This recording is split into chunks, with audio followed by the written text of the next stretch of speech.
Seja bem-vindo. Comenta ai de qual cidade você tá vendo esse relato. Tem coisa que a gente não conta pra ninguém. Não por vergonha, não só por isso. Mas porque falta palavra. Falta o tipo certo de palavra que caiba dentro do peito de outra pessoa e não escorregue. Que não vire fofoca na boca de comadre, nem choro de terça à noite que passa e some como fumaça de fogão a lenha. Então guardo. Guardei por muito tempo, mas hoje, com o sol desse jeito, entrando pela janela nova que o Teodoro colocou no ano passado, com o cheiro de terra molhada vindo do quintal onde a Clara brinca, eu sinto que preciso soltar. Que se eu não soltar agora, isso fica comigo feito pedra no fundo do rio. Você não vê, mas ela pesa. Meu nome é Marina Fontes, 31 anos na época em que tudo aconteceu. Hoje tenho mais alguns. Cabelo com fio branco que eu não escondo mais. Mão grossa de quem trabalhou, de quem apertou cerca, carregou balde, enterrou semente no chão duro. Sou do Triângulo Mineiro, de um lugar que não aparece em mapa de internet, desses que você encontra só se alguém da região te mostrar o caminho numa estrada de terra vermelha que poeira mais do que anda. Passei 7 anos sendo esposa de Antônio Andrade, 7 anos tentando ser suficiente. Não vou falar mal dele hoje. Não porque ele merece silêncio, mas porque falar nele cansa mais do que vale. O que eu preciso contar começa depois dele. Começa quando me jogaram fora como se eu fosse coisa velha que não presta mais. A tapera ficava no fundo de uma estrada que a família Andrade chamava de Servidão. Servidão. Que nome mais honesto. Nunca entendi se era o nome do caminho ou o destino de quem por ele passava. Eu cheguei lá numa tarde de março. Calor seco, aquele que racha lábio e faz a gente piscar demais. A Kombi velha do Zé Belmiro, que foi pago pela sogra para me levar até lá, parou na beirada da estrada de chão. Ele desceu, abriu o porta-malas, jogou minha mala no pó vermelho sem nem olhar para mim. É aqui, ele disse. Só isso. Olhei para frente. A tapera estava a uns 300 metros, atrás de um porteirão de madeira podre que estava meio aberto, como se esperasse por mim. Mas não como quem espera visita, como quem espera qualquer coisa que apareça. Sem preferência, sem alegria.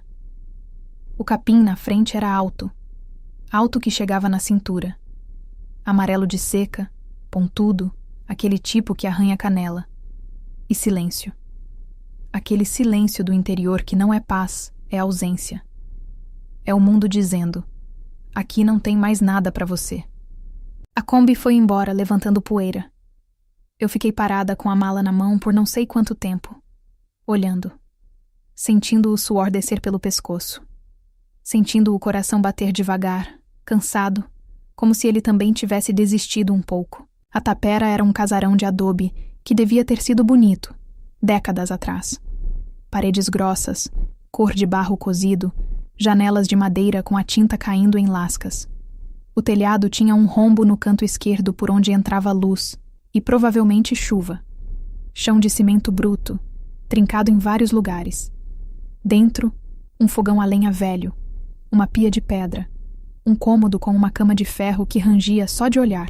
Tinha um cheiro que eu nunca vou esquecer. Terra fechada, mofo antigo, madeira úmida e alguma coisa por baixo de tudo isso que eu não sabia nomear na época. Mais tarde eu ia entender o que era. Mas naquele primeiro dia eu só entrei, botei a mala num canto, sentei na beira da cama e olhei para a parede até o sol se pôr. Não chorei. Chorar precisava de força. E força era o que eu menos tinha.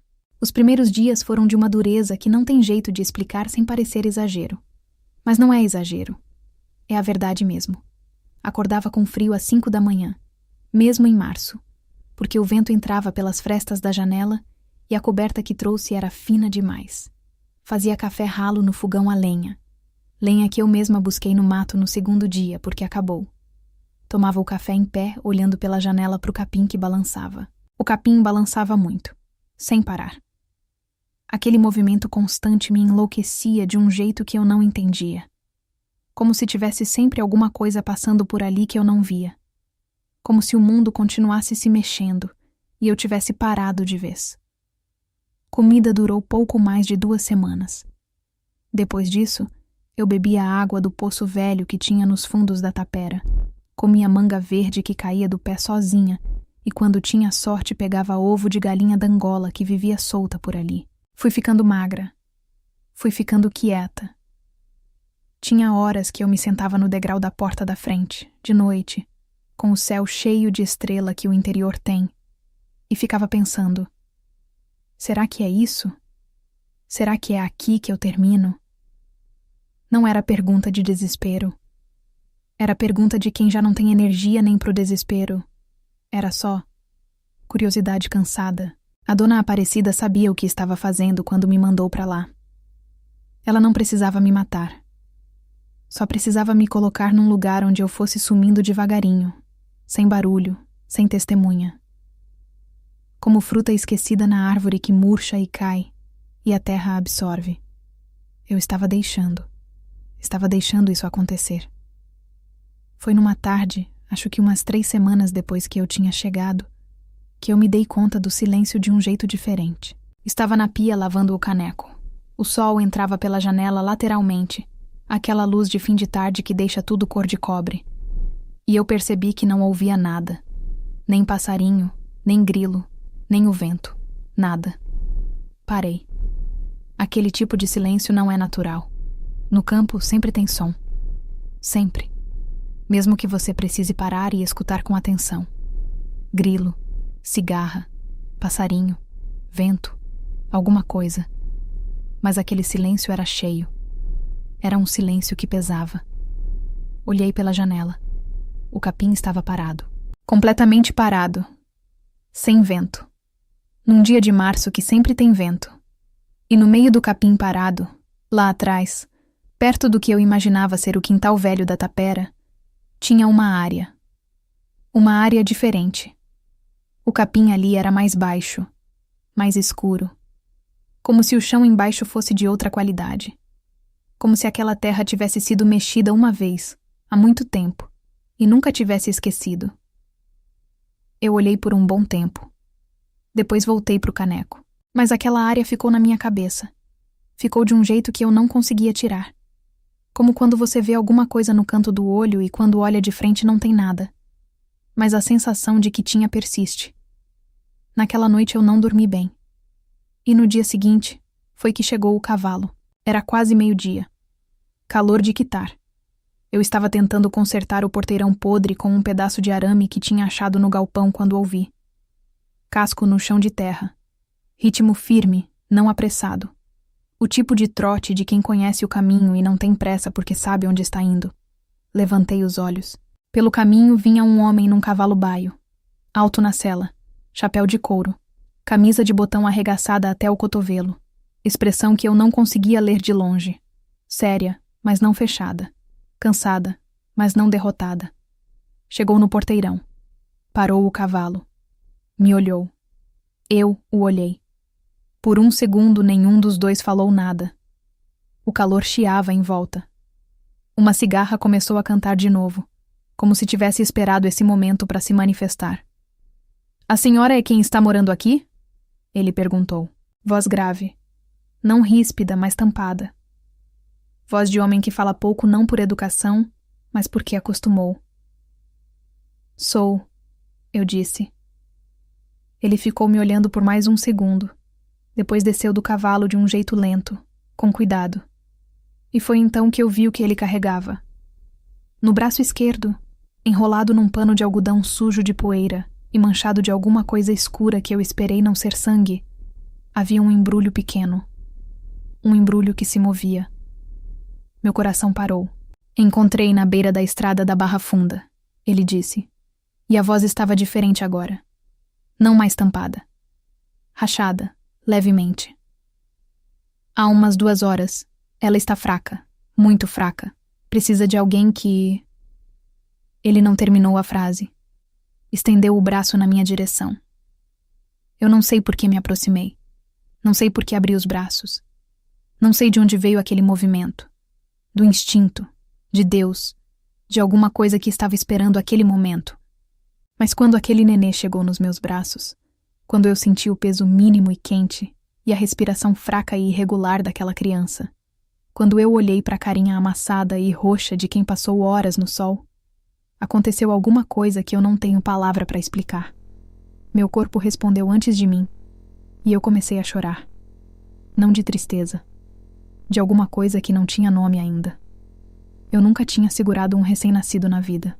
Pode parecer mentira, vindo de uma mulher do interior, onde criança nasce em casa e todo mundo ajuda. Mas a família de Antônio era daquele tipo fechado, que não misturava muito com os outros. E a minha família? Bem, a minha família era pequena demais e distante demais para que eu tivesse tido esse tipo de experiência. Mas meu corpo sabia. Meu corpo sabia de um jeito que a minha cabeça nunca soube. Segurei a menina com os 2 braços. Instintivamente inclinei o cotovelo, encostei ela no peito, virei levemente o ombro para fazer sombra no rostinho dela. Tudo isso ao mesmo tempo. Tudo isso sem pensar. Como se eu tivesse feito aquilo 1000 vezes em alguma vida que não me lembrava. Ela era pequeníssima. Devia ter no máximo uns 3 dias. A pele escura e roxa de quem ainda não acertou o tom do mundo. As mãozinhas fechadas em punhozinho apertado junto ao rosto, como quem se defende de alguma coisa. A boquinha fazendo um movimento ritmado, lento, desesperado. Aquele movimento de quem busca sem saber bem o que busca, mas sabe que precisa. Ela mamou alguma coisa? Perguntei sem olhar para o homem. Não encontrei nada para dar, ele disse. Parei em 2 sítios antes de chegar aqui. Num não tinha mulher em casa. No outro, a mulher tinha parado de amamentar há 6 meses. Olhei para a carinha dela. Ela estava fraca de um jeito que assustava. A respiração era rasa, com aquele soluço leve que criança faz quando está no limite. Os lábios estavam secos. Os olhinhos fechados, mas com uma tensão por baixo das pálpebras, como se mesmo dormindo ela estivesse lutando. Senti alguma coisa apertar no centro do peito. Não era dó. Era mais fundo que dó. Era reconhecimento. Entrei na tapera com ela nos braços sem dizer nada para o homem. Ouvi os passos dele atrás de mim, hesitantes por um segundo, depois decididos. Ele entrou também, ficou parado perto da porta, chapéu na mão, olhando em volta com aquela expressão que eu ainda não sabia ler. Sentei na beira da cama. A menina continuava com aquele movimento desesperado na boca. Não tinha fórmula. Não tinha leite de vaca ali. Ou tinha, mas não pasteurizado, não adequado, não do jeito certo. Não tinha mamadeira. Não tinha nada. Só tinha eu. E foi aí que aconteceu a coisa que eu ainda não sei se foi milagre, se foi biologia, se foi Deus com dó de mim, ou se foi simplesmente a vida sendo maior do que qualquer explicação que eu possa dar. Meu corpo respondeu. Pela primeira vez. Depois de 7 anos sendo chamada de estéril, de seca, de terra ruim que não dá fruto, de amaldiçoada. Depois de 7 anos acreditando nisso, aceitando isso como verdade sobre mim mesma, carregando aquela sentença como pedra no pescoço, meu corpo respondeu. Não vou entrar em detalhes. Não é o tipo de coisa que precisa de detalhe para ser entendida. O que importa é que quando aquela menina encontrou o que precisava, ela a agarrou. Com uma força que era impossível para alguém tão pequeno e tão fraco. Como se ela também tivesse esperado. Como se ela também soubesse. E eu comecei a chorar. Chorei de um jeito que não chorava desde que era criança. Sem vergonha, sem tentar segurar, sem mão na frente da boca. Chorei feio, com o ombro sacudindo, com o nariz entupindo, com a visão embaralhando. Chorei e ao mesmo tempo fiquei completamente imóvel para não atrapalhar a menina. O homem na porta não disse nada.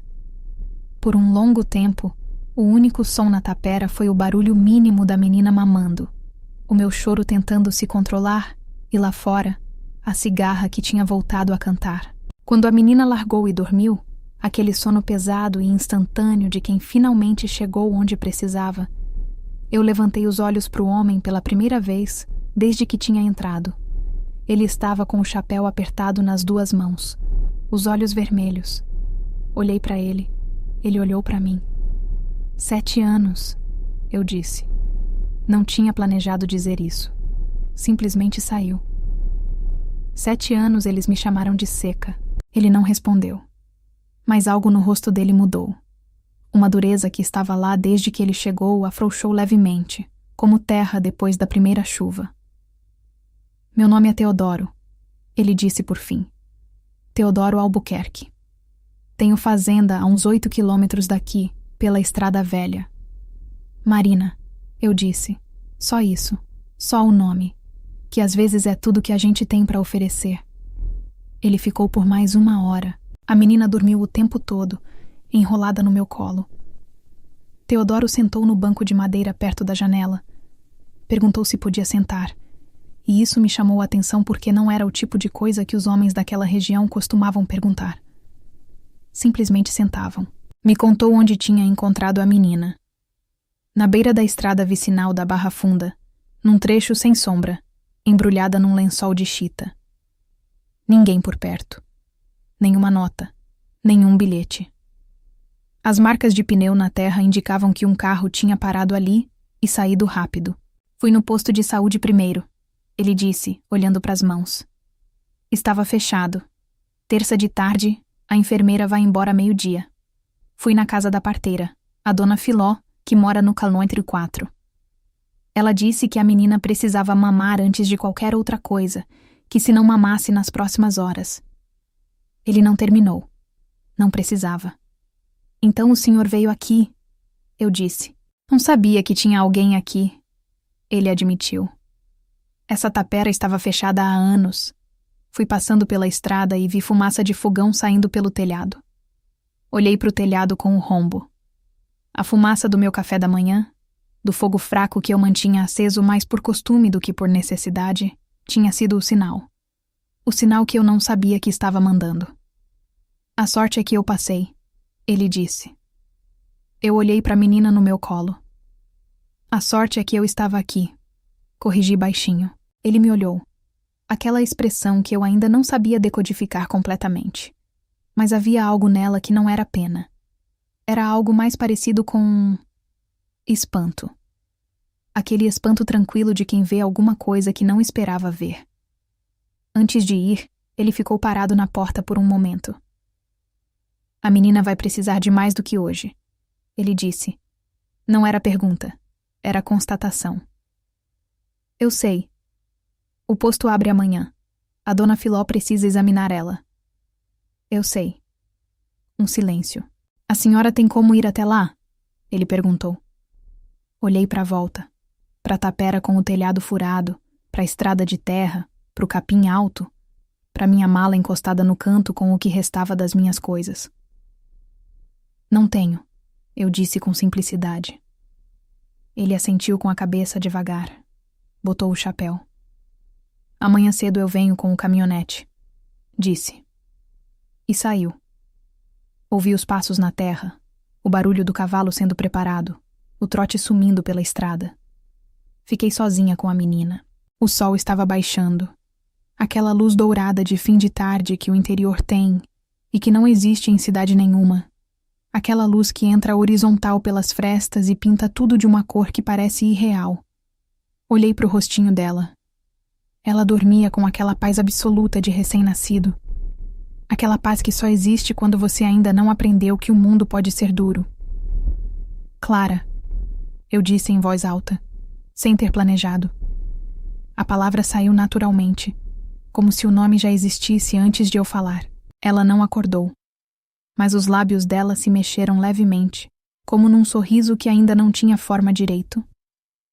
Eu encostei as costas na parede de adobe, que ainda guardava o calor do dia, com Clara no colo, e fiquei olhando pelo rombo do telhado para o pedaço de céu que aparecia. Azul escurecendo, uma estrela aparecendo antes das outras como quem chega cedo demais na festa. E pela primeira vez desde que eu tinha chegado naquela tapera, eu não senti que estava terminando. Senti. Muito timidamente. Muito pequenininho ainda. Uma coisa que eu tinha esquecido o gosto. Senti que talvez eu estivesse começando.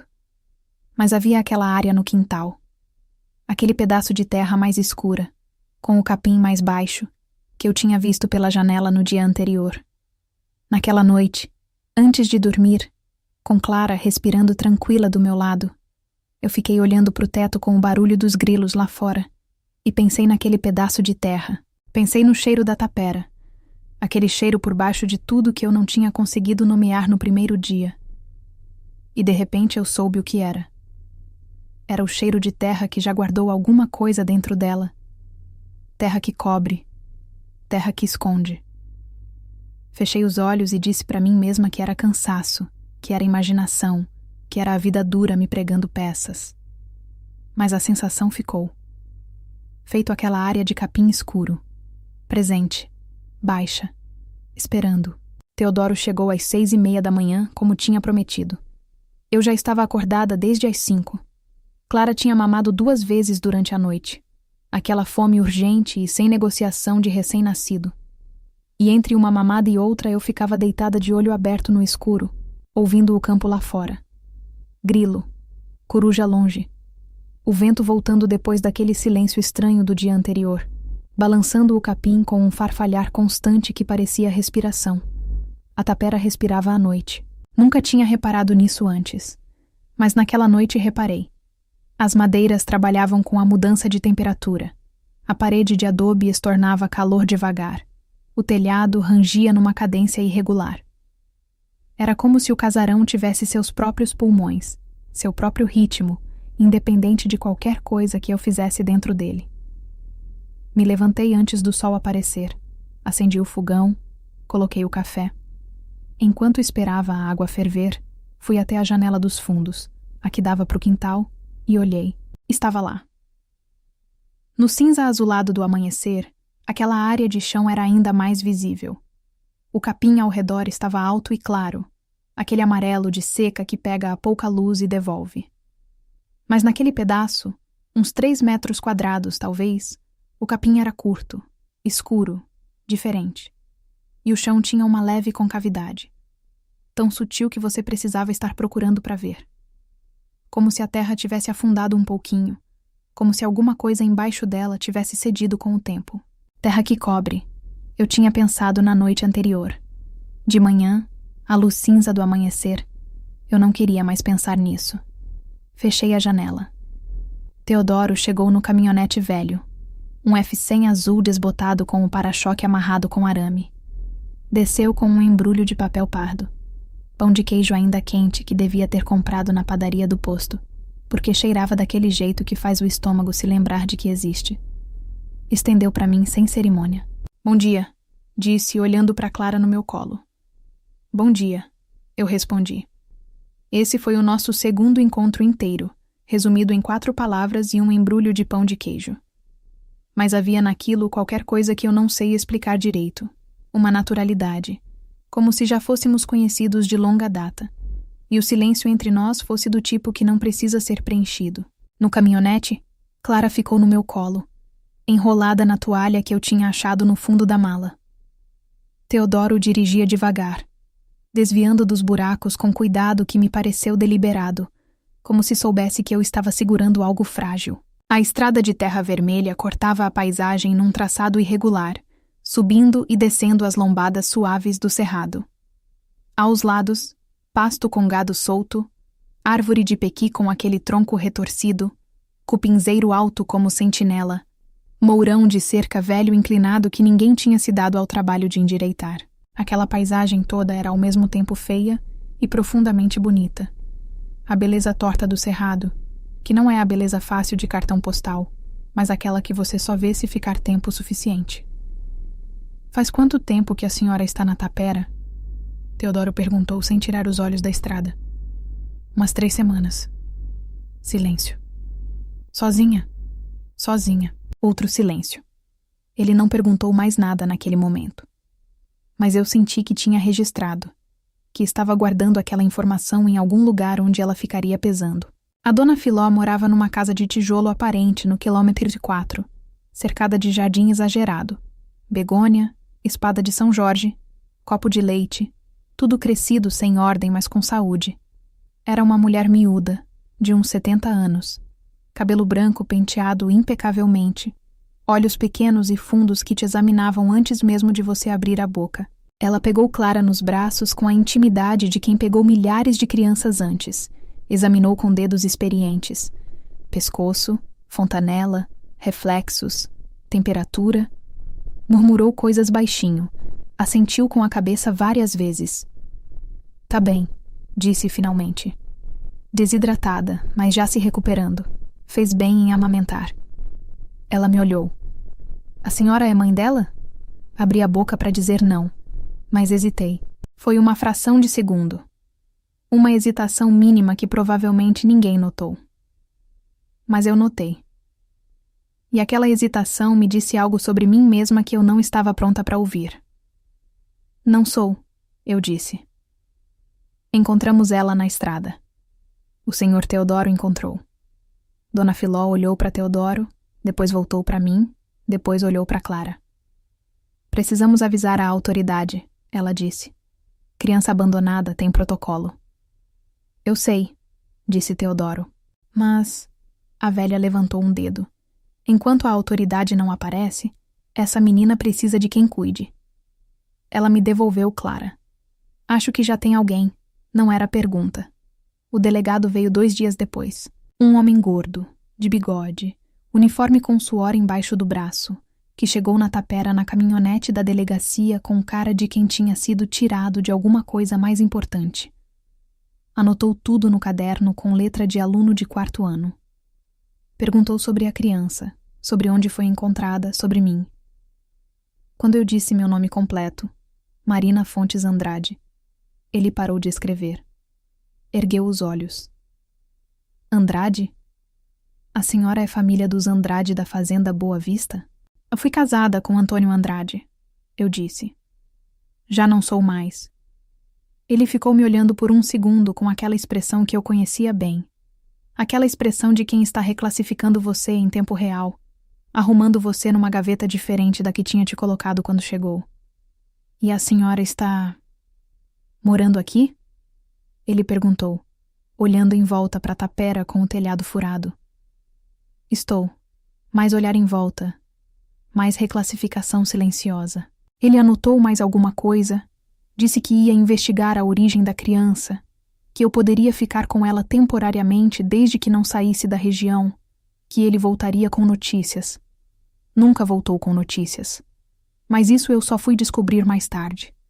Teodoro voltou no dia seguinte, e no dia depois, e no seguinte, sempre com alguma desculpa razoável. Trouxe um saco de farinha, trouxe uma lata de óleo, trouxe um pedaço de tela para consertar a janela do quarto. Uma vez trouxe um martelo e passou a tarde inteira consertando o porteirão podre, sem que eu tivesse pedido. Trabalhava em silêncio, só perguntava o essencial, tomava o café que eu oferecia e ia embora antes do sol se pôr.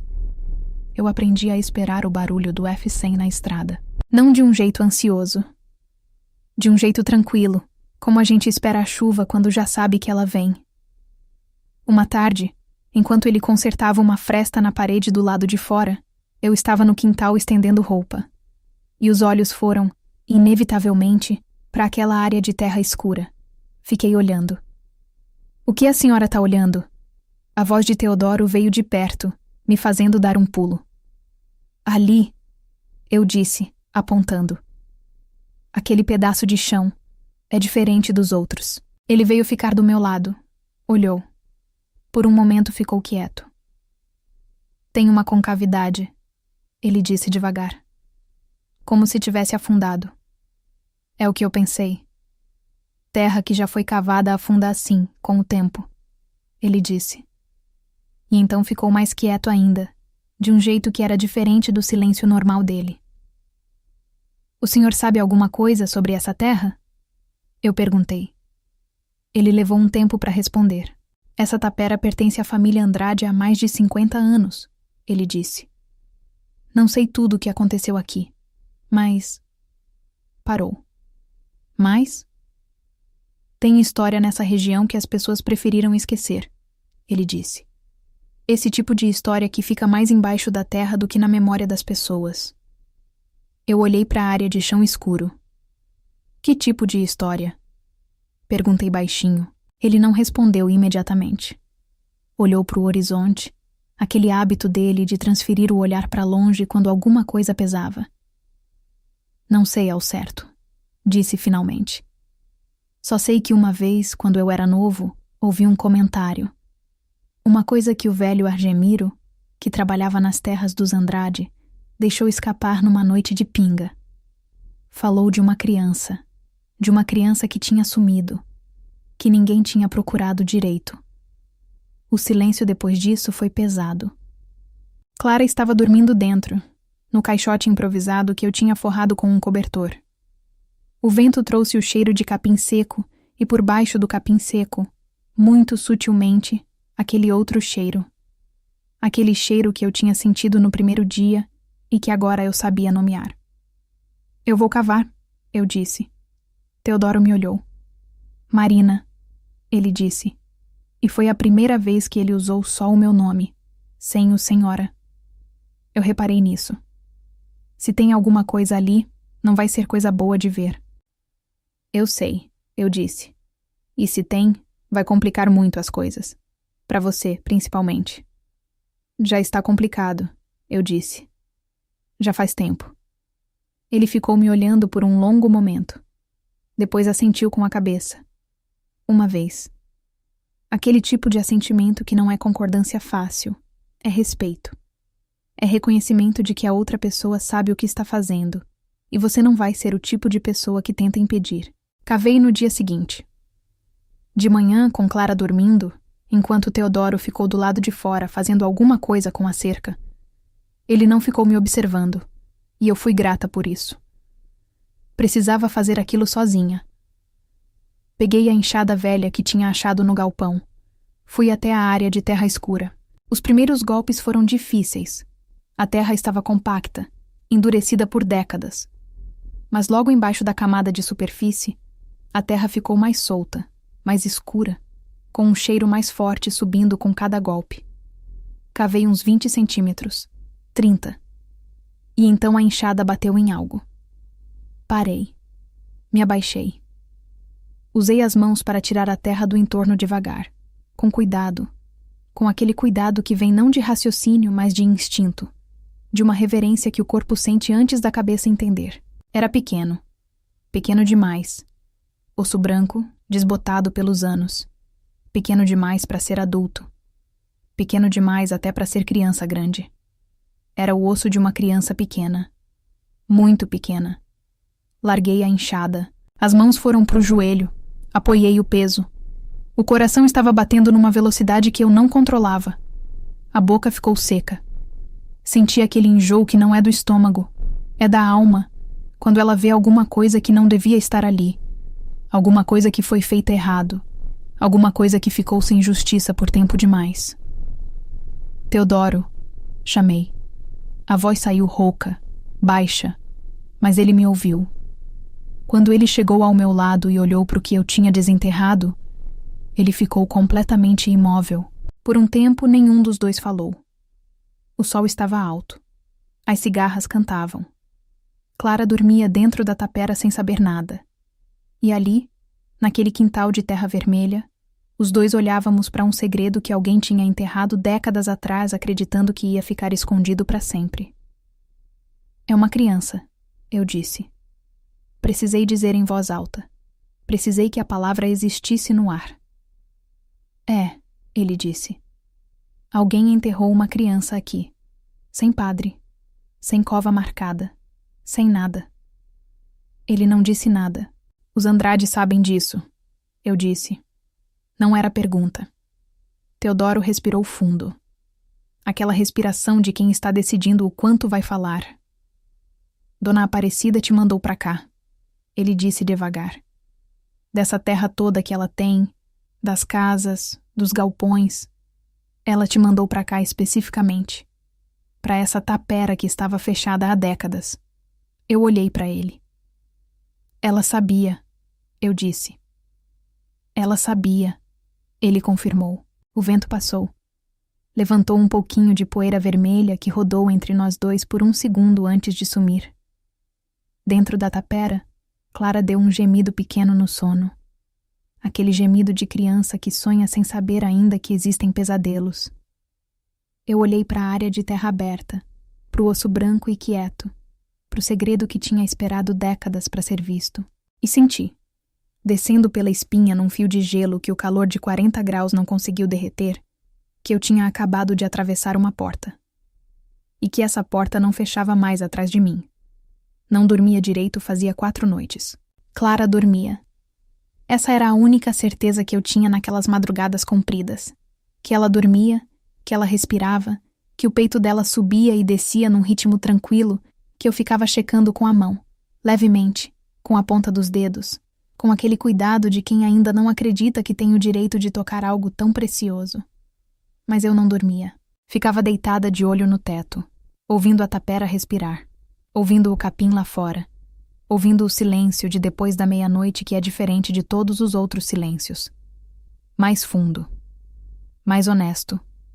O tipo de silêncio que não deixa você mentir para si mesmo. E pensava naqueles ossos. Depois de encontrar, eu tinha coberto de volta com cuidado, com a mesma terra, com as mãos. Não porque queria esconder, mas porque parecia errado deixar aberto assim, exposto ao sol, sem nenhum respeito.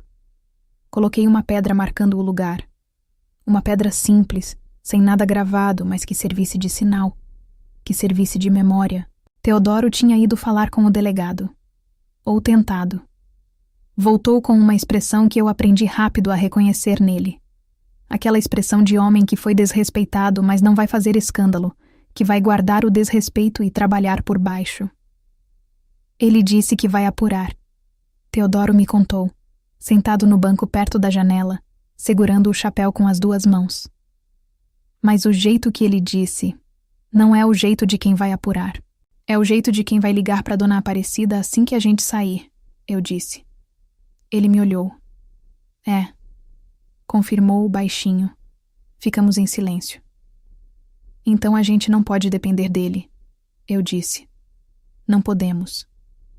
Olhei para Clara, que estava no caixote improvisado, acordada, movendo os bracinhos com aquela seriedade de bebê que ainda não sabe sorrir, mas já examina tudo ao redor, com uma atenção que parece mais velha do que deveria. Preciso entender o que aconteceu aqui, eu disse. Quem era essa criança? Quem ela era e o que aconteceu com ela? Isso vai mexer com gente poderosa, Marina. Já mexeu, eu disse. Mexeu desde quando eles me mandaram pra cá pra morrer devagar, sem fazer barulho. Olhei pra ele. Só que eu não morri. Foi a Dona Filó que abriu a primeira porta. Fui até ela sozinha, numa manhã, com Clara enrolada no pano nas costas, do jeito que aprendi vendo Mulher do Povo. A velha me recebeu com café e aquele olhar que examinava tudo antes de qualquer palavra. Contei o que tinha encontrado. Ela não se surpreendeu. Esse foi o primeiro sinal de que ela sabia mais do que nunca tinha falado. Ficou quieta por um tempo, olhando para o jardim pela janela, os copos de leite balançando no vento da manhã. Depois disse devagar, escolhendo as palavras com o cuidado de quem sabe que palavras têm peso. Tem um nome que essa região inteira parou de falar. Faz muito tempo. Um nome que ficou proibido não por lei, mas por medo. Aquele tipo de proibição que não precisa ser dita porque todo mundo entende sem dizer. Eu esperei. Iracema, ela disse. Iracema Luz. O nome caiu no ar como pedra n'água. Simples, pequeno e ainda assim fazendo onda. Quem era ela? Perguntei. Dona Filó levantou e foi até a janela. Ficou de costas para mim por um momento, olhando para o jardim. Era uma moça, disse. Filha de Raimundo Luz, que era vaqueiro nas terras dos Andrade há uns 40 anos. Boa moça, bonita, trabalhadeira. Ficou grávida. Pausa. O pai da criança era casado. Eu não perguntei quem era o pai. Já estava sentindo. A criança nasceu. Uma menina. Dona Filó virou. Me olhou. Iracema morreu no parto. Coisa que acontecia muito naquela época. Longe de recurso. Longe de médico. Mas a menina nasceu viva. E a menina? Eu perguntei, com um frio que o calor da manhã não explicava. Sumiu. A velha disse simplesmente. Iracema morreu, o bebê sumiu, O pai da criança nunca foi responsabilizado por nada. E o nome de Iracema Luz foi apagado dessa região como se ela nunca tivesse existido. O pai era um Andrade, eu disse. Também não era pergunta. Dona Filó não respondeu. Mas o silêncio dela era do tipo que responde. Voltei para a tapera com a cabeça fervilhando e o peito pesado. Clara dormia nas costas, balançando levemente com meu passo. O sol estava alto. A terra vermelha da estrada refletia calor em ondas que faziam a paisagem tremer na borda. Aquele calor seco que não tem misericórdia. Fiquei pensando em Iracema, uma moça que eu nunca tinha conhecido, que tinha morrido décadas antes de eu nascer, em algum quarto escuro dessa mesma terra, sem recurso, sem família do lado, sem o homem que devia estar lá, que tinha morrido deixando uma filha que também sumiu. E o nome dela tinha sido enterrado junto com a filha, naquele quintal, naquele pedaço de terra escura. Pensei na criança. Pensei em que crime é esse de apagar uma vida inteira, 2 vidas, para proteger um nome, uma herança, uma aparência. E pensei em mim mesma, porque havia alguma coisa na história de Iracema que não era completamente diferente da minha. A gente tinha sido apagadas pelo mesmo tipo de gente, pelo mesmo tipo de necessidade de não ser incomodado. Só que Iracema não tinha tido a chance de escavar de volta. Eu tinha. Teodoro veio naquela tarde com uma caixa de madeira que ele tirou do banco traseiro do F-100 com cuidado excessivo. Colocou na mesa da tapera e ficou olhando para ela por um momento antes de falar. Depois que você me contou sobre os ossos, ele disse, fui até o cartório do município. Pedi para ver registros antigos. O cartorário é o seu Belmirinho, que trabalha lá há 30 anos e não joga fora nada. Uma pausa. Ele me conhece. Me deixou olhar. E encontrei isso. Ele abriu a caixa. Dentro havia papéis velhos, amarelados, alguns frágeis demais para dobrar sem quebrar. Documentos de cartório, registros de terra, certidões, inventários.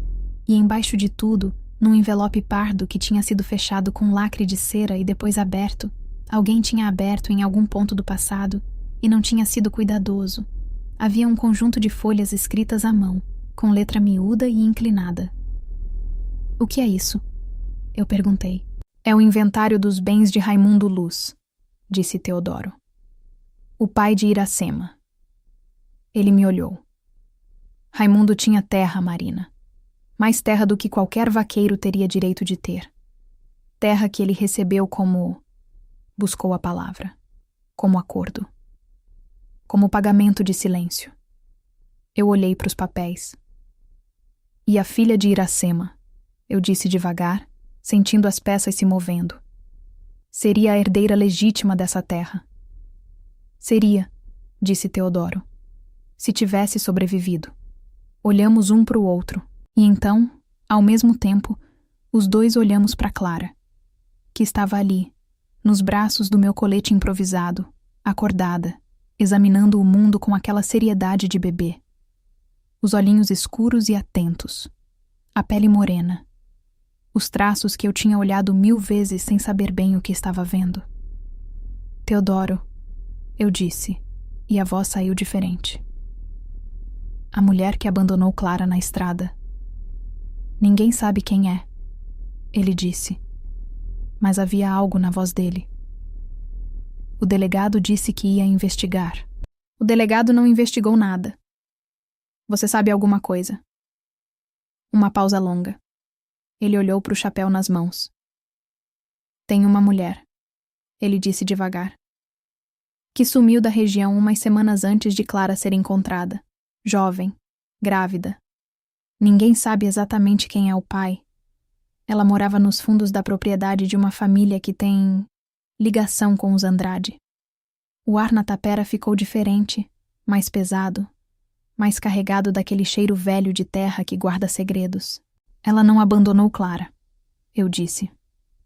A certeza veio de um lugar que não era raciocínio. Era algo mais antigo. Ela escondeu. Tem diferença. Teodoro me olhou com aquela expressão que eu já aprendia a reconhecer. Aquela mistura de espanto e respeito que ele não conseguia esconder completamente quando eu falava alguma coisa que ele não esperava. Tem diferença. Ele concordou, baixinho. Naquela noite, com Clara dormindo e o vento trazendo o cheiro de chuva lá de longe. Aquele cheiro que o interior anuncia horas antes da chuva chegar, úmido e verde e carregado de promessa. Sentei na porta da tapera e fiquei olhando para o céu. Lua nova. Escuridão funda. Só estrelas. Pensei em quantas histórias essa terra guardava. Quantos nomes apagados. Quantos ossos em terra que não tinha cova marcada. Quantas mulheres que tinham sido sumindo devagarinho sem que ninguém fizesse barulho. E pensei que havia uma corrente. Uma corrente invisível que ligava Iracema a mim, que ligava a filha de Iracema a Clara, que ligava o passado ao presente naquele quintal de terra escura. Eu tinha sido mandada para aquela tapera para desaparecer. Em vez disso, eu tinha encontrado os desaparecidos. Havia alguma coisa nisso que eu não conseguia chamar de acidente. Não conseguia chamar de coincidência. Havia alguma coisa nisso que era maior do que eu, maior do que qualquer coisa que eu pudesse nomear. Que tinha me colocado ali, naquele lugar, naquela hora, com aquelas mãos que sabiam segurar criança sem nunca ter sido ensinadas. Peguei Clara no colo. Ela acordou, mas não chorou, só me olhou, e segurei ela apertado. Eu não vou deixar, eu disse para ela em voz baixa. Não vou deixar te apagarem. Ela me olhou com aqueles olhos escuros e sérios. O vento trouxe mais cheiro de chuva. Lá no horizonte, um raio. Longe ainda, mas vindo. Foi 2 dias depois que a primeira ameaça chegou. Não foi direta. Nunca é direta com esse tipo de gente. Foi indireta, sorrateira, do jeito que cobra entra. Você não ouve, não vê, só sente quando já está perto demais. Chegou na forma de um homem que eu não conhecia, num carro que não tinha placa visível, que parou na beira da estrada na frente da tapera uma tarde. Ficou ali por uns 10 minutos sem sair. Só ficou. Motor ligado, vidro fechado, só parado. Eu estava dentro, vendo pela janela. Senti o coração acelerar. Senti as mãos ficarem frias apesar do calor. Fui até Clara. Peguei ela no colo. Me afastei da janela. O carro foi embora sem que ninguém tivesse saído. Mas a mensagem estava dada. Estamos vendo você. Naquela noite liguei pro Teodoro no orelhão do posto. Eu não tinha celular. Ele tinha me dado o número da fazenda. Contei sobre o carro. Ele ficou em silêncio por um momento. Amanhã cedo eu vou aí, ele disse. Não precisa. Amanhã cedo. Ele repetiu. Firme. Sem espaço para negociação. Desliguei o telefone e voltei pela estrada de terra no escuro, com a lanterna de pilha fraca, ouvindo os sapos no riacho lá embaixo, sentindo a terra vermelha fofa embaixo dos pés, e pensei: existe um ponto onde a gente para de fugir. Não porque fica corajosa de repente, não porque o medo vai embora, mas porque fica claro que para onde quer que você vá, eles vão junto. E se é assim, melhor encarar do que correr. Aquela noite eu dormi, profundamente pela primeira vez em semanas, como se a decisão de não correr tivesse, finalmente, deixado meu corpo descansar. A chuva chegou numa quinta-feira. Não aquela chuva fina de cerrado que vem devagar, que deixa o cheiro de terra molhada subir aos poucos, e a gente tem tempo de ficar na porta apreciando. Foi aquela outra. A chuva de trovão, de raio, de vento que dobra o capim inteiro numa direção só, como se o campo inteiro estivesse se curvando para alguma coisa. A chuva que o interior chama de temporal, que chega anunciada por um céu que fica verde. Não azul, não cinza, verde. E um silêncio diferente. Aquele silêncio de antes da pancada que é mais silêncio do que qualquer outro silêncio que existe. Eu vi o céu ficar verde às 3 da tarde. Recolhi a roupa do varal correndo. Fechei a janela dos fundos, a da frente. Tranquei a porta. Peguei Clara e sentei na cama, no centro do quarto, com ela no colo, esperando. Não demorou. O vento chegou primeiro, um vento quente e seco que virou frio em segundos, que entrou pelas frestas e fez a tapera inteira gemer. Depois o trovão, Aquele trovão de interior que não é o trovão educado das cidades, que ressoa em tudo, que você sente no peito antes de ouvir no ouvido. Depois a chuva, de uma vez, sem aviso, sem gradação, como se o céu tivesse esperado o suficiente e resolvido acabar logo com a cerimônia. O telhado com o rombo começou a deixar entrar imediatamente. Água escura, com terra, caindo no canto do quarto. Peguei o balde velho, coloquei embaixo. Ficou cheio em 10 minutos. Esvaziou no quintal, voltou, encheu de novo. Clara estava acordada, quieta, olhando para tudo com aquela seriedade dela que às vezes me assustava. Aquela atenção de bebê que parece mais velha do que deveria, como se ela tivesse vivido mais do que os dias que tinha. Tá bom, eu disse para ela, mais para mim do que para ela. A gente aguenta. O trovão respondeu. Não sei que horas eram quando eu senti o cheiro. A chuva ainda estava forte. O vento ainda batia. A água ainda caía pelo rombo do telhado. Mas debaixo do cheiro de chuva e de terra molhada, que é um dos cheiros mais honestos que existem no mundo, havia outro cheiro. Fumaça. Sentei na cama, endireitei o corpo. Respirei fundo. Fumaça.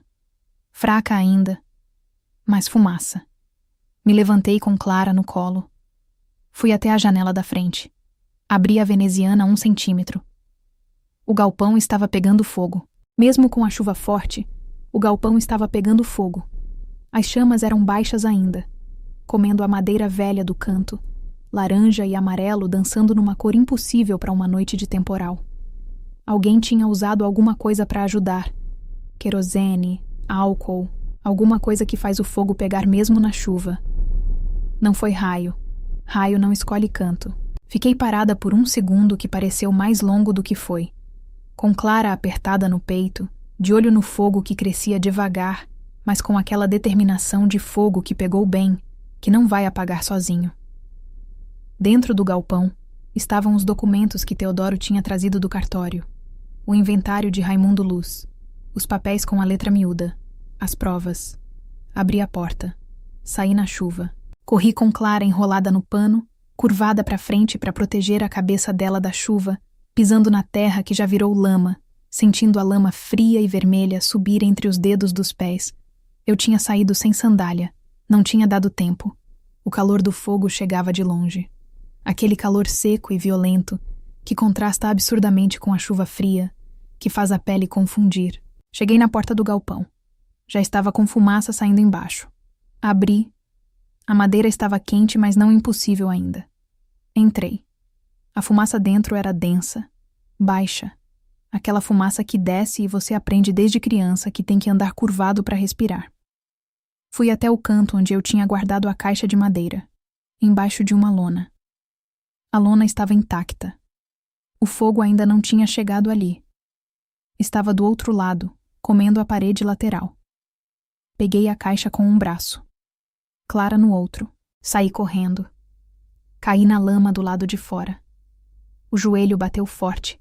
Senti a dor subir pela perna, mas a caixa ficou na mão e Clara ficou no meu peito. Me levantei. Olhei para trás. O galpão já estava com as chamas maiores, a chuva lutando contra elas sem vencer. A madeira velha alimentando o que a água queria apagar. Apertei a caixa de madeira e olhei em volta na escuridão molhada. Não havia ninguém, mas havia marcas. No chão de lama na lateral do galpão, já se apagando com a chuva, mas ainda visíveis, a marca de um pé descalço, grande, e ao lado, a marca de um sapato de sola lisa. 2 pessoas, que tinham chegado pela lateral, feito o que tinham que fazer, e ido embora pela mata antes de eu acordar. Fui para dentro da tapera com a caixa, coloquei Clara na cama, examinei ela, molhada, assustada, mas inteira. Sentei no chão. O joelho latejava. A chuva continuava lá fora. O galpão queimava. E então aconteceu o que eu não tinha permitido em semanas. O que eu tinha guardado embaixo de tudo, por baixo da determinação, por baixo da raiva, por baixo da necessidade de agir. Eu entrei em colapso. Não foi choro. Foi mais do que choro. Foi aquele tipo de desmoronamento que a gente tenta segurar por tempo demais e quando solta, solta de verdade, com o corpo inteiro. Tremi. Respirei errado, coloquei a testa no chão frio de cimento e fiquei ali por um tempo que não sei medir, com a chuva batendo no telhado e o cheiro de fumaça entrando pelas frestas e Clara fazendo aquele gemidinho pequeno do lado. Eles vão ganhar, um pensamento disse. São poderosos demais. São muitos. Você é uma. Você não tem nada. Fiquei ouvindo esse pensamento. Deixei ele falar.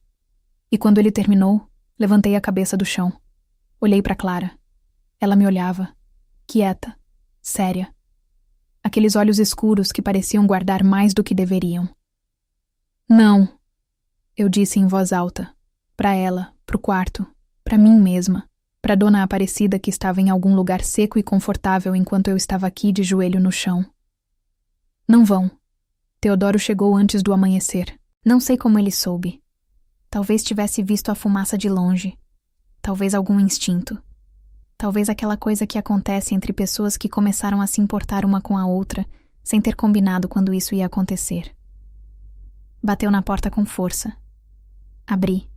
Ele olhou para mim, lama no joelho, cabelo molhado, olho inchado de choro.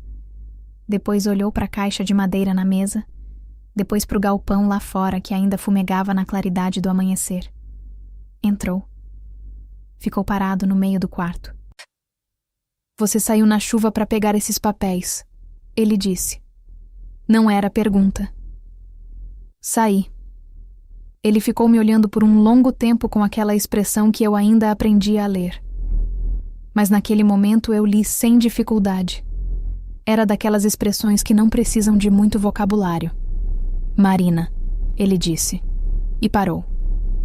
Pode falar, eu disse. Eu tenho... Ele respirou. Eu tenho uma coisa que preciso te contar. Uma coisa que segurei porque não sabia se era meu lugar falar. Mas depois do que aconteceu essa noite, segurar não é mais honesto. Sentei na beira da cama. Esperei. Ele ficou de pé, chapéu nas mãos, olhando para o chão primeiro. Depois ergueu os olhos. A mulher que sumiu. A que eu te falei. Que provavelmente é a mãe de Clara. Uma pausa. Eu sei onde ela está. O ar parou. Teodoro. Ela está viva, ele disse rápido. Está viva e está escondida. Ela veio até mim há 3 semanas, antes de Clara aparecer, antes de você estar aqui. Ela sabia que eu era o único na região que não tinha medo dos Andrade. Parou. Ela me contou tudo. Sobre a gravidez. Sobre quem é o pai. Sobre o que ela descobriu sobre a origem dela mesma. Eu senti a sala girar levemente. Ela sabe quem é? Perguntei. Ela descobriu faz pouco tempo, disse Teodoro. Encontrou documentos na casa da família que a criou. Documentos que provavam que ela era filha de alguém que morreu sem deixar herança registrada. Pausa. Filha de alguém que foi enterrada num quintal sem cova marcada. O silêncio depois disso foi o tipo que ocupa espaço físico. Ela é filha de Iracema, eu disse. Ele disse. Ela sobreviveu. Não morreu como os Andrade queriam que todo mundo acreditasse. Foi dada, entregue a uma família no município vizinho, longe o suficiente para ninguém fazer pergunta. Cresceu sem saber nada, até encontrar os papéis. E quando ela descobriu, ficou grávida. Eu disse. As peças se encaixando com aquela clareza dolorosa de quando a verdade aparece inteira de uma vez. E quando ficou grávida, ficou perigosa.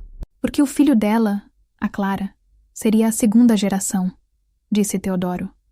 2ª herdeira, 2 gerações de prova.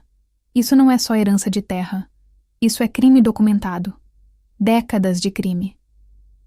Clara deu um barulhinho no caixote. Os 2 olhamos para ela. Onde ela está? Perguntei. Na minha fazenda, disse Teodoro. Num quarto dos fundos. Está com medo. Está sozinha. Mas está inteira. Levantei. Eu quero ver ela. Eu sei. Ele assentiu. É por isso que vim antes do sol nascer. Saímos na claridade cor de chumbo do amanhecer, com a terra ainda molhada da tempestade da noite, com o capim curvado e brilhante de água, com o cheiro forte de terra e grama e aquela leveza que o ar tem depois de chuva forte, como se o mundo tivesse tomado banho e ainda não tivesse secado.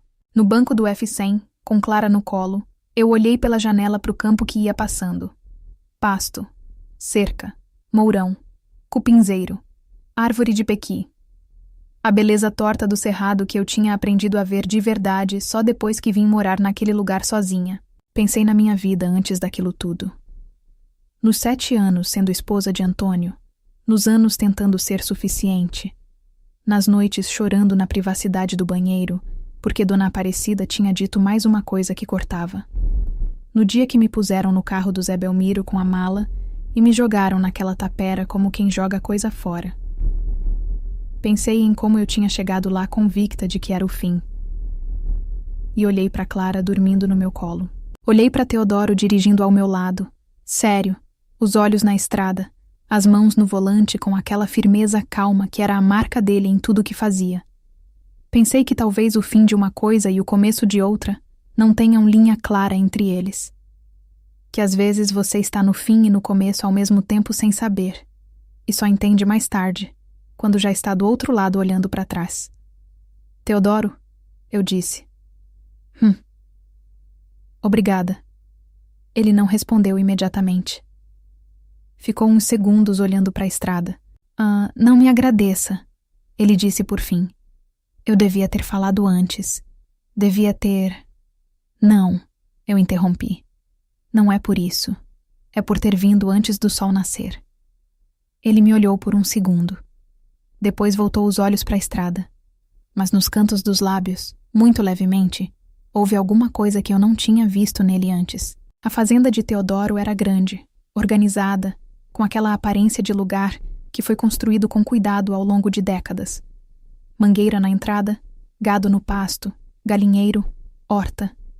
Uma sede de alvenaria com varanda, simples mas sólida, com vasos de samambaia que alguém, ele mesmo percebi depois, regava com regularidade. Havia um silêncio ali que era diferente do silêncio da tapera. Não era o silêncio de lugar abandonado. Era o silêncio de lugar habitado por pessoa que vive sozinha, cheio de presença, mas de uma presença só. Ele me levou pelos fundos da casa. Bateu numa porta baixa de madeira clara. Sou eu, disse. Tem alguém que quero que você conheça. Um momento de silêncio do outro lado. Depois a porta abriu. Ela era jovem. Não devia ter mais que 23, 24 anos.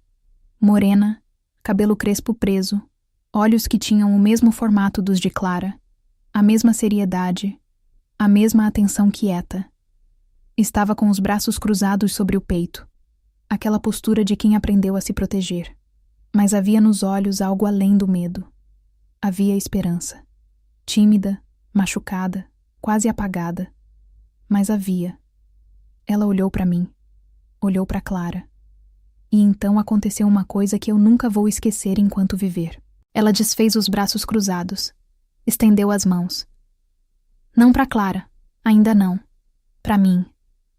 Pegou as minhas mãos nas dela e ficou me olhando com os olhos cheios d'água. Você cuidou dela, ela disse. A voz era rouca, pequena, de alguém que não usava a voz há dias. Você cuidou dela quando eu não podia. Apertei as mãos dela.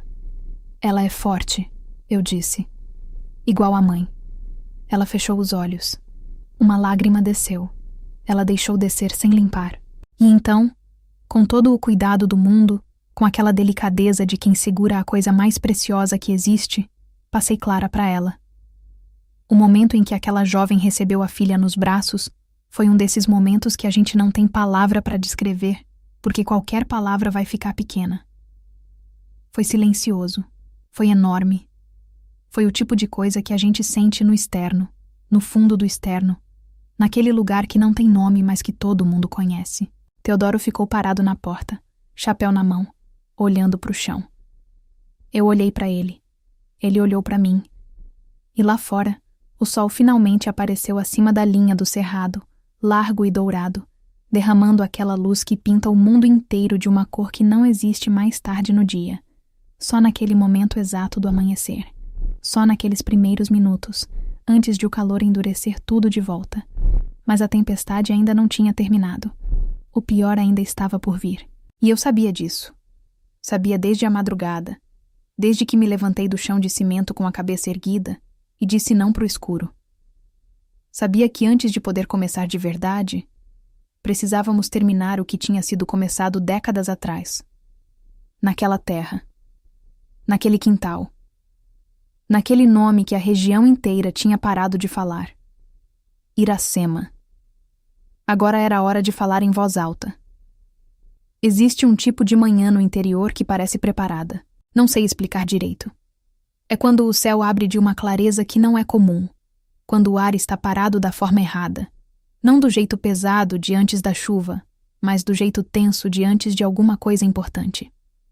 Quando os animais ficam quietos e os pássaros cantam diferente, mais rápido, como se também soubessem. Aquela manhã de sábado era assim. Eu tinha dormido na fazenda de Teodoro. Ele tinha me dado o quarto da varanda. Um quarto simples com cama de solteiro e colcha de crochê que cheirava a cedro. O cheiro de casa arrumada com cuidado. Clara ficou comigo. A jovem, que se chamava Dalva, eu fiquei sabendo naquela noite, Dalva Luz, neta de Iracema, filha da filha que sobreviveu. Dormiu no quarto dos fundos perto, mas ainda com aquela distância de quem precisa de tempo para acreditar que está segura. Me levantei antes de todos. Fui até a varanda. O cerrado se espalhava na frente em tons de verde e ocre, a névoa baixa da manhã ainda presa nos galhos mais altos das árvores. Um boi estava parado no pasto olhando para nada com aquela filosofia tranquila que só boi tem. Lá longe, a linha de morro cor de roxo contra o céu que estava clareando. Fiquei ali com o café na mão, descalça nas tábuas da varanda, ouvindo o campo acordar. Pensei no que estava para vir naquele dia. Não senti medo. Senti aquela coisa mais pesada e mais séria que medo. Aquela responsabilidade que você carrega quando sabe que o que vai fazer não é só por você. É por Dalva. É por Clara. É por Iracema, que morreu sem que ninguém fizesse barulho pelo nome dela. É por todas as mulheres que foram apagadas por pessoas que precisavam de silêncio e tinham poder suficiente para comprar esse silêncio. Essa responsabilidade não pesa menos do que o medo, mas te move de um jeito diferente. Teodoro tinha conversado na semana anterior com o padre Cipriano, que era o pároco da igreja Nossa Senhora Aparecida no centro do município. Padre Cipriano era um homem de uns 60 anos, nordestino, magro, de óculos de arame e aquele tipo de fé que não é decorativa, a fé de quem acredita de verdade e por isso não tem medo de incomodar. Ele tinha concordado em abrir a igreja naquela manhã de sábado para uma reunião. Não missa. Reunião. Convocada por Teodoro, que tinha prestígio suficiente na região para que as pessoas viessem. Por respeito, por curiosidade ou pelo mesmo instinto que leva a gente ao local de um acidente. Aquele instinto de que alguma coisa importante está acontecendo e é melhor estar presente. O delegado tinha sido avisado. O juiz de paz também. Teodoro tinha ligado ele mesmo, com aquela voz tranquila que não levanta tom, mas também não dá espaço para negativa. Dona Aparecida não foi convidada. Mas Teodoro sabia, porque todo mundo naquela região sabia, que ela ficaria sabendo antes mesmo de o sino da igreja tocar. Saímos da fazenda às 8 da manhã.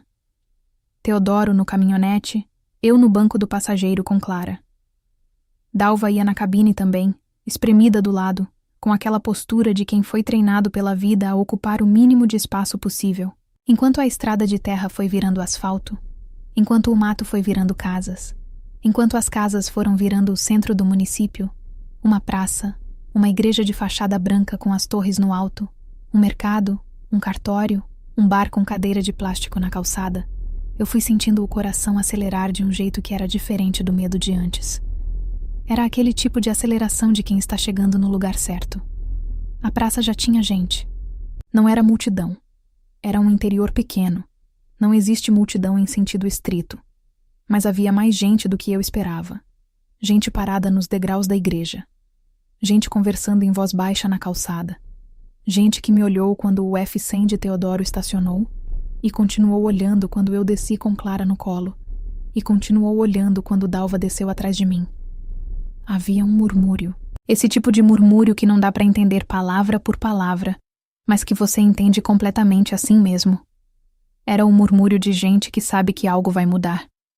Que pressente que depois daquele dia, as coisas não vão ser como eram antes. Padre Cipriano nos esperava na porta. Apertou a mão de Teodoro. Me olhou com aqueles olhos de padre que parecem ter visto tudo, e por isso não julgam mais com facilidade. Estão prontos? Perguntou. Estamos, disse Teodoro. O padre olhou para mim especificamente quando disse a próxima coisa. Vai doer. Essas coisas sempre doem. Mas a verdade tem esse costume de doer e curar ao mesmo tempo. Entrei na igreja. A igreja era simples por dentro. Bancos de madeira escura, azulejos azuis e brancos nas paredes laterais, um Cristo na cruz no altar com aquele olhar que parece acompanhar você independente de onde você esteja. Velas acesas. Cheiro de incenso velho e cera, e aquela umidade de pedra que as igrejas do interior guardam mesmo no calor. Havia talvez 40, 50 pessoas sentadas. Mais do que Teodoro tinha esperado, ele me disse mais tarde. O delegado estava numa cadeira lateral, com expressão de quem preferia estar em qualquer outro lugar. O juiz de paz, seu Valdemar, um homem baixo e calvo de óculos bifocais, estava na primeira fileira com uma pasta de couro no colo. No fundo da igreja, encostada na parede, estava Dona Aparecida. Ela tinha vindo. Claro que tinha vindo. Estava de vestido escuro, cabelo branco penteado com aquela rigidez de quem usa o cabelo como armadura. Ao lado dela, Antônio. O homem com quem eu tinha sido casada por 7 anos estava ali, de camisa social, com aquela expressão que eu conhecia bem. Aquela expressão de quem ainda não decidiu o que sentir e está esperando ver o que os outros sentem primeiro. Nossos olhos se cruzaram.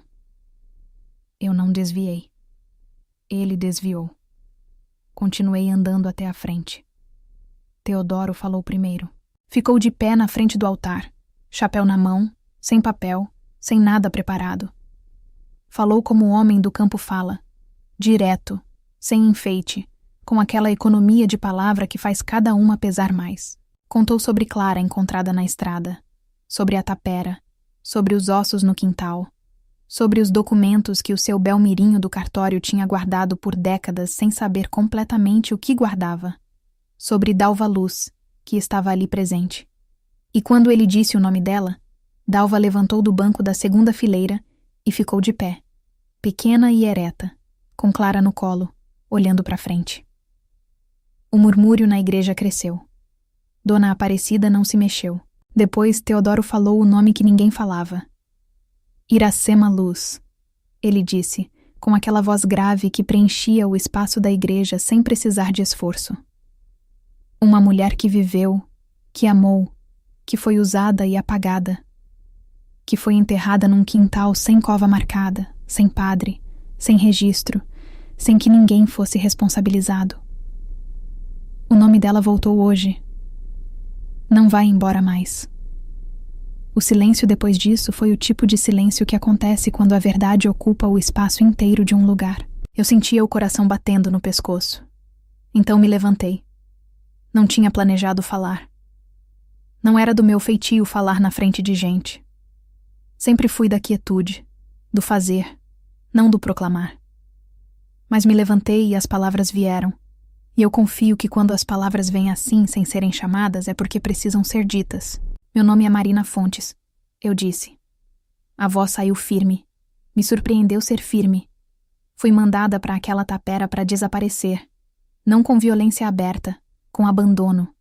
Com a esperança de que sem recurso, sem família, sem saída, eu fosse sumindo devagar e ninguém fosse notar. Senti os olhos de todos na igreja em mim. Senti os olhos de Antônio. Não olhei para ele, mas alguma coisa naquele lugar não me deixou ir. Continuei. Não sei se foi Deus, não sei se foi a alma de Iracema, não sei se foi simplesmente a vida sendo teimosa da forma que às vezes é. O que eu sei é que encontrei os ossos daquela criança.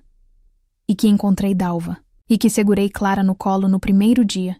E meu corpo fez alguma coisa que 7 anos de casamento com a família dessa mulher. Ela fez um gesto mínimo na direção do fundo da igreja, sem olhar. Me fez acreditar que eu nunca seria capaz de fazer. Parei. Respirei. Não vim aqui pedir justiça, eu disse. Justiça não é pedido. Ou existe ou não existe. Vim contar o que aconteceu. Vim dizer o nome de Iracema em voz alta numa igreja, diante de padre e de Deus e de gente, porque todo ser humano merece ter o nome dito. Pelo menos uma vez, em voz alta, por alguém que se importa. Sentei. Clara deu um gemidinho leve no colo de Dalva, como pontuação. O seu Valdemar, o juiz de paz, foi o próximo. Abriu a pasta de couro. Tirou documentos, cópias dos que Teodoro tinha encontrado no cartório, mais alguns que ele mesmo tinha localizado no arquivo do município, mais um que eu nunca tinha visto. Um registro de batismo, feito em outra paróquia, de uma criança chamada apenas Iracema Filha, sem sobrenome registrado, datado de décadas atrás, que provava que a bebê tinha existido, tinha sido batizada, tinha sido entregue a uma família do município vizinho. Dalva, quando viu aquele papel nas mãos do juiz, levou a mão livre à boca. Este documento, disse seu Valdemar, com a voz de quem está pesando cada sílaba, estabelece a existência e a identidade de uma criança que deveria constar nos registros de herança da família Luz. Junto com o inventário de Raimundo Luz e os demais documentos apresentados, a base legal para a abertura de processo.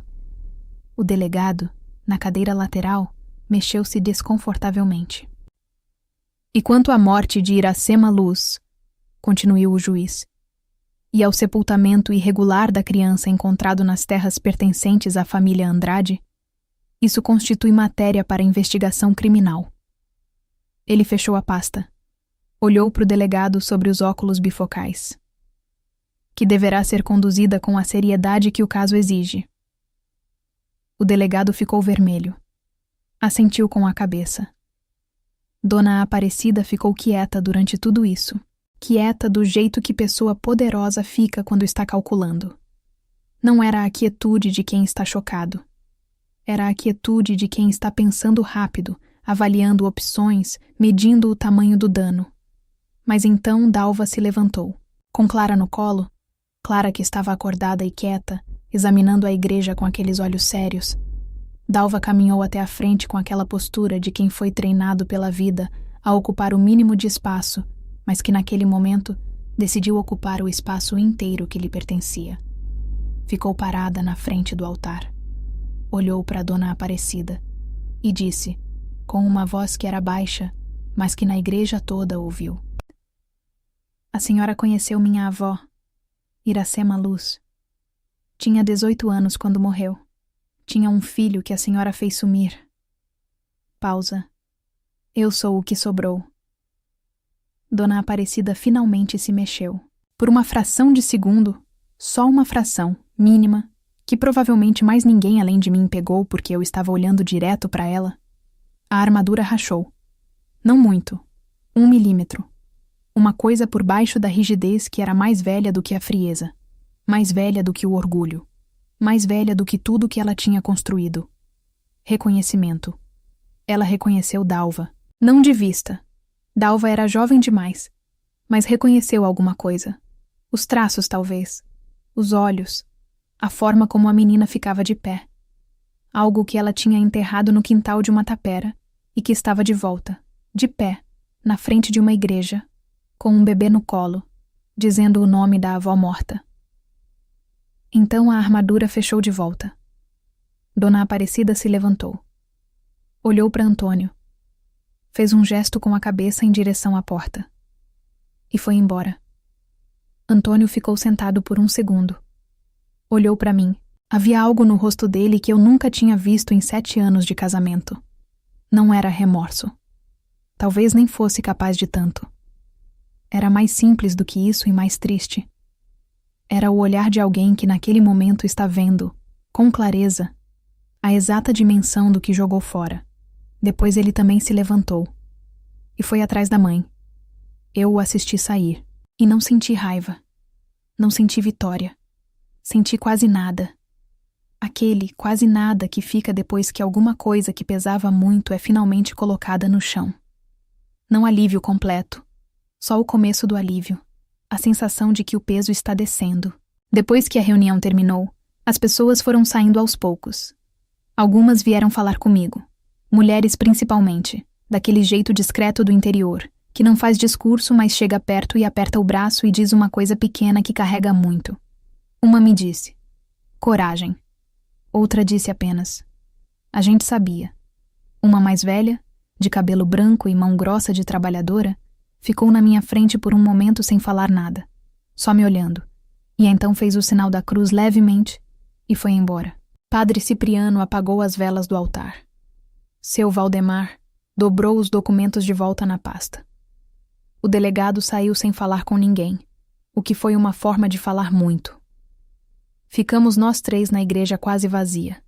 Eu, Teodoro e Dalva, com Clara passando de colo em colo com aquela naturalidade de criança que ainda não sabe que tem donos, que ainda não aprendeu que o mundo tenta colocar cercas em tudo. Dalva ficou um tempo olhando para o Cristo do altar. Ela nunca teve uma missa, disse baixinho. Minha avó. Padre Cipriano, que estava apagando a última vela no fundo, ouviu. Virou. Tem uma missa todo primeiro sábado do mês, ele disse. O nome dela vai estar no livro a partir de agora. Dalva fechou os olhos. Quando abriu, tinha aquele brilho que não é fraqueza. É o brilho de quem segurou forte por tempo demais e finalmente deixa os músculos descansarem um pouquinho. Obrigada, ela disse para o padre. O agradecimento não é comigo, ele disse simplesmente. Saímos da igreja pela porta grande, de frente para a praça. O sol estava alto agora, o calor do meio-dia já chegando, aquele calor branco que achata as sombras.